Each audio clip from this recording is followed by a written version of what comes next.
Day 3. So mapapansin yung mga pre, patapos na yung bahay namin. Hindi kasi ako naka-charge kahapon kaya hindi na ako naka-vlog. Medyo nag-improve din yung bahay namin. Parang wala sa muli itong isa nating tropa. Habang nahuhukay pa yung isa naming tropa, kami naman ay naghahunting ng kahoy. Sinaman ko na nga yung isa kong tropa para ma-experience niya rin yung ginagawa namin dito. Hanggang sa may nakita na kaming kahoy. Ayan pre, nakahanap na kami. So ito time-lapse ko muna.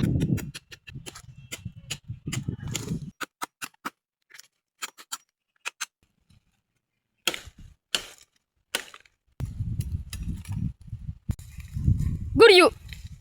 May isa na kaming kahoy. Ayun pre, May nakita pa nga isang kahoy itong tropa natin. Tatanggalin ko muna yung mga dahon dito. Pagkatapos sa dulo naman. Pabalik na nga kami mga pre. Talagang dinalapan ng isa kong tropa yung bike niya. Nahirapan tuloy siya sa pagbibideo.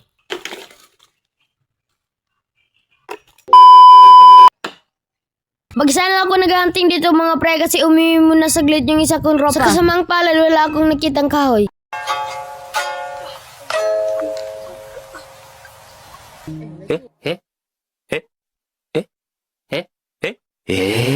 Hindi kasi yan tumutulong kanina. Natawa tuloy yung isa kong tropa. Ito lang yung natapos namin. Parang uulan ng malakas kaya dito na magtatapos yung video. Abangan nyo sa day 4.